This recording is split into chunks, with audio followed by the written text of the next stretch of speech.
Começou o julgamento do Bolsonaro e eu vou explicar para você agora o passo a passo desse julgamento histórico e as 5 questões centrais que o STF vai definir.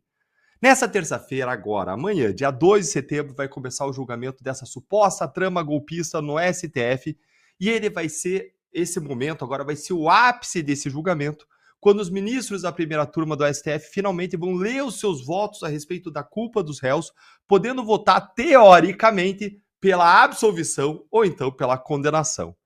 Eu vou analisar com vocês agora qual que vai ser esse passo a passo, mas mais importante ainda do que isso, vamos entender quais são as 5 questões centrais do julgamento que a primeira turma do STF vai precisar definir.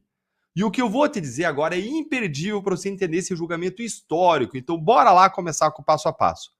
Às 9 horas da manhã, o dia vai começar com a abertura da sessão pelo presidente da primeira turma, o ministro Cristiano Zanin, que logo depois vai passar a palavra para o ministro relator, Alexandre de Moraes, ler então o seu relatório. O relatório é um resumo do processo. Ele vai resumir a acusação, as provas produzidas, documentos, testemunhos, as teses apresentadas pelas defesas.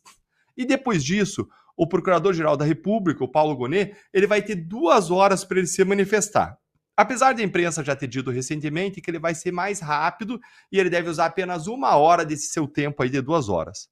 Depois, então, do relatório do PGR, Paulo Gonet dá a sua avaliação e o PGR, diferente do relator, que só vai ler o relatório no começo, o PGR vai olhar o mérito, vai dizer, ó, quem tem que ser condenado, quem tem que ser absolvido. Em seguida, a fala do PGR vai ser aberta a palavra para as defesas, ou seja, as defesas vão ter até 1 hora cada para falar. Elas vão falar em ordem alfabética, com exceção dos advogados do Mauro Cid, que vão falar primeiro de todo mundo por ele ser um colaborador. A expectativa aí é de que as falas de todos que começam agora nessa terça-feira durem pelo menos 10 horas, ocupando 2 dias de sessões de julgamento. As dessa terça-feira, agora dia 2 de setembro, que começam às 9 horas e 14 horas da tarde, e as de quarta, dia 3 de setembro, agora, que vai começar às 9 da manhã. Depois das defesas falarem, aí começam a ser lidos os votos dos ministros, sendo Alexandre de Moraes o primeiro a votar por seu relator. Quando o último ministro votar, aí vai estar concluído o julgamento. O ministro Zanin, ele reservou 8 sessões da primeira turma para ele concluir o julgamento, que vão do dia 2 agora até o dia 12 de setembro. Então esse aí é o cronograma. Esse passo a passo está te ajudando a entender o que vai acontecer no julgamento do Bolsonaro no STF? Se sim, então já vai deixando o seu like aí com força e bora agora para entender as 5 questões centrais desse julgamento. Essas 5 questões centrais, elas são as seguintes. Primeiro, as violações processuais e o cerceamento de defesa. Segundo, a suspeição e o impedimento dos juízes. Terceiro, a delação do Mauro Cid e as suas reviravoltas. Quarto, o mérito do processo. Quem deve ser condenado, absolvido, pelo quê? Houve tentativa de golpe, de abolição violenta do Estado Democrático de Direito? E a ligação entre a suposta trama golpista e 8 de janeiro? E as provas? E a situação individual de cada um dos réus? Tem algum ali que deve ser absolvido por alguma razão específica?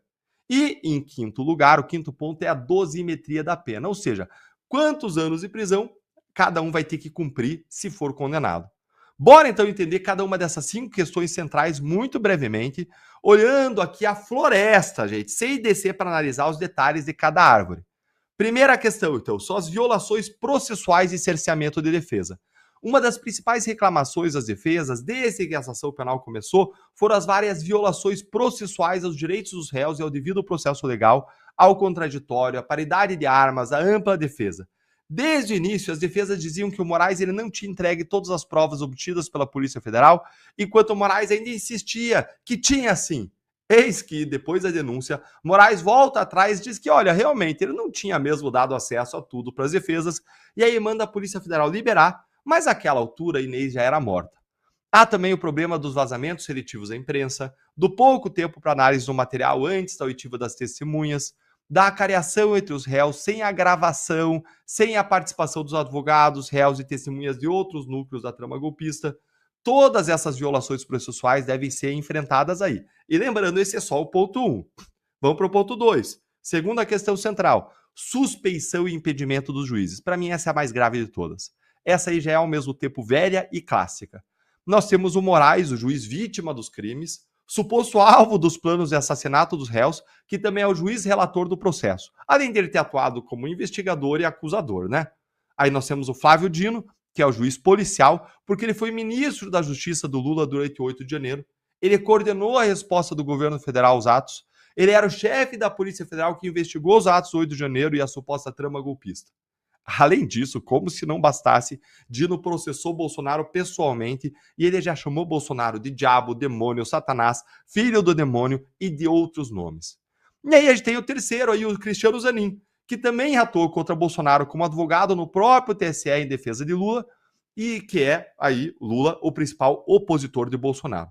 A situação, gente, é tão grave, tão escancarada, que até o The New York Times, o maior jornal do mundo e que é progressista, ele criticou 3 dos 5 juízes que vão julgar Bolsonaro, dizendo que não parecem ser imparciais, ou seja, que parecem ser parciais.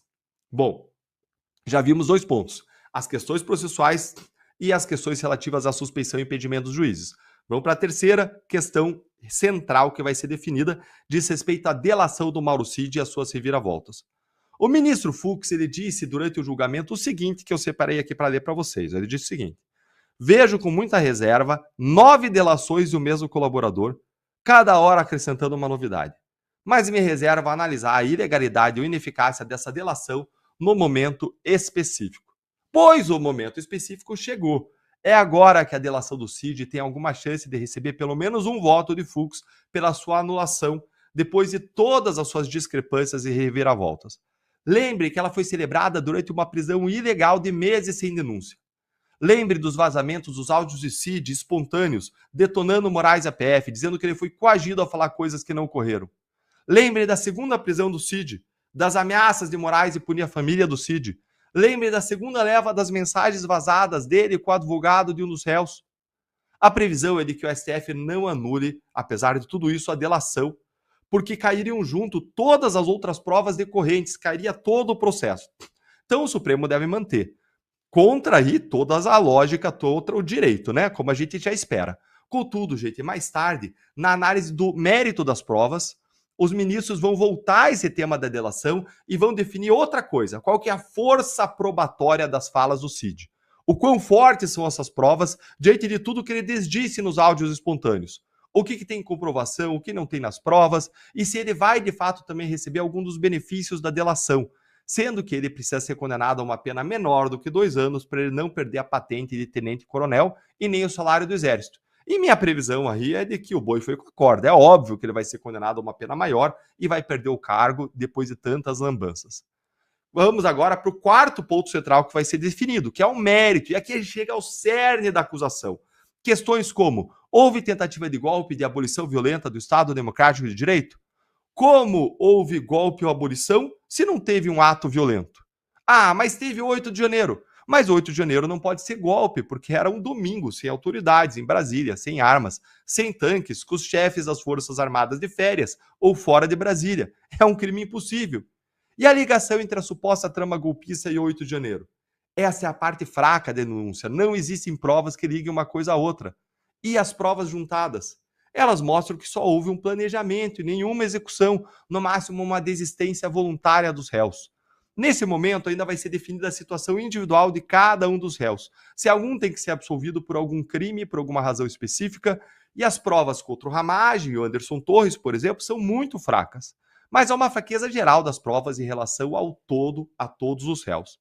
Contudo, gente, vamos ser realistas, pé no chão. A expectativa aqui é de que o STF passe por cima de tudo e dê uma condenação ampla em relação aos réus, passando por cima das várias razões para absolvê-los. E vamos para a quinta e última questão. Por fim, vai ser definido, vai ser julgado se algum crime absorve outros crimes e a dosimetria das penas. Nos julgamentos do 8 de janeiro, alguns ministros já votaram, por exemplo, no sentido de que a tentativa de golpe e a abolição violenta do Estado Democrático de Direito são um mesmo crime, são fundidas aí, e por isso deveriam receber uma pena só e não as duas penas somadas. Por outro lado, eles podem decidir somar as penas, como o Moraes tem feito, dizendo que são duas coisas aí independentes. Então eles vão discutir aí se há ou não aquilo que a gente chama em direito de consunção ou de absorção de um crime pelo outro. Os ministros vão definir ainda o tamanho das penas de cada pessoa, quantos anos cada um vai cumprir de cadeia, qual vai ser o regime de pena que vai começar cumprindo pena, se vai ser fechado, semiaberto ou aberto. E se alguém tiver pena abaixo de 4 anos, o que é muito improvável, ela vai ser substituída por penas alternativas à prisão. É isso aí, pessoal. Então, como você pode ver, são muitas as questões e dúvidas que vão ser respondidas a partir de amanhã. Nós só temos uma certeza: não será um julgamento técnico-jurídico, será um julgamento político, um linchamento, uma execução. O destino do Bolsonaro já está traçado antes de o julgamento começar. É a cadeia e por muito tempo. Me conta aí a sua opinião aí nos comentários sobre o que vai acontecer.